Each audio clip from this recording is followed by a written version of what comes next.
শফাক, একজন সাংবাদিক, ও হচ্ছে দীপিকা, শান্তিপুর স্কুলের টিচার, তো ইংলিশের টিচার, ও হচ্ছে অম্বিকা হাওড়া থাকে। ওরা আজকে এসেছিল অনলাইনে ফর্ম ফিল আপ করতে, করছিস ফর্ম ফিল আপ করছিস অভিজ্ঞতার বিষয়। নমস্কার, আমি শম্পা। আমি সরকারি চাকরি কি, সরকারি চাকরির পরীক্ষা দেওয়া কি, আমি কিছুই জানতাম না। আমি একদিন স্যারের একটা পোস্ট দেখেছিলাম, একটা মোটিভেশনাল পোস্ট দেখেছিলাম, তার নিচে লেখা ছিল সরকারি চাকরি তুমি পাবে।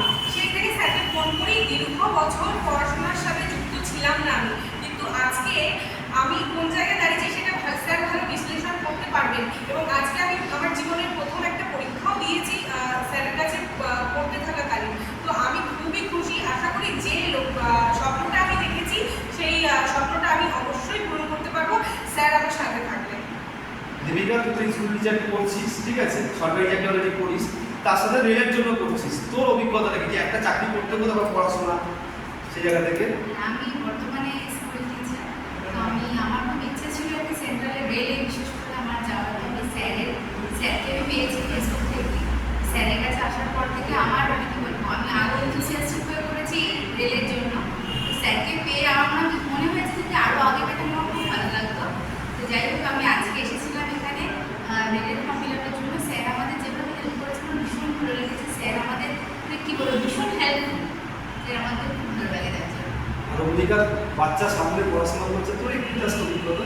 প্রথম কথা, আমি তো হাউস ছিলাম, স্যার ফেসবুক থেকে পাওয়া। আর সবচেয়ে বড় কথা, স্যার মোটিভেশনাল যে স্পিচ দেন বা স্যার যেভাবে আমাদের মতো হাউস ওয়াইফকে এত মানে মনে জোর দেয়, মানে প্রতিটা মেয়ে, মানে আমি বলে বলছিলাম হাউস ওয়াইফ না, প্রতিটা মেয়ে জিরো থেকে মানে আমরা যেহেতু ক্লাস করি, মেয়েরা বা যে ছেলেরাও ক্লাস করেন, প্রত্যেকে জানে প্রত্যেকে জিরো থেকে উঠবে। আর জিরো থেকে যারা উঠবে তারা মানে পুরোপুরি মনে উদ্যম নিয়ে উঠবে যে আমি চাকরি পাবো। স্যারের কাছে পড়া মানে সে মানে যে পড়বে সে যে হয়তো চাকরি পাওয়ার টেন্ডেন্সি নেই, কিন্তু স্যারের কাছে পড়লে সে চাকরি পাওয়ার ক্ষমতা রাখবে। সে যত যেরকম স্টুডেন্টই হোক, সে স্যারের কাছে এসে একদম মানে পুরো নিজেকে নতুন করে গড়ার মতন একটা সুযোগ পায়, প্লাস হচ্ছে নিজেকে তৈরি করার একটা স্পেস পেয়েছে, সেখানে সে পারবে না বা পিছিয়ে যাবে এই জায়গাটা আসে। আমি স্যার প্রতিটা মুহূর্তে যেমন অনলাইন ব্যাচের সাথেও আছে, তেমনি অফলাইন ব্যাচের সাথেও আছে। আর আমরা অনলাইন ব্যাচে করি, একটা বারের জন্য মনে হয় না যে আমরা অনেকটা দূরে আছি। প্রতিটা স্টুডেন্ট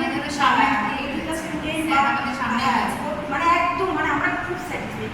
মানে আমাদেরই প্রবলেম হলে একটা জায়গায়, বিশেষ করে আমি অনেক ভীষণ উইক ছিলাম, এখনও আছি, কিন্তু আমি নিজের ক্ষেত্রে আমি 4-5 বার আমাকে বোঝানো হয়। একটা মানে সময় আমি দেখি না যে স্যার একবারও বিরক্ত হয়ে বলছে যে তুই বুঝিস নি, বাড়িতে বোঝাতে পারবো না, বা আরও 5টা স্টুডেন্ট আছে। আমার 5বারের থেকে 5বার কিন্তু 5বারই স্যার সলভ করেন, বা আদার যাদের আছে সেম, সবার ক্ষেত্রে সেম। কোনো এখানে একে এক্সট্রা গাইড করা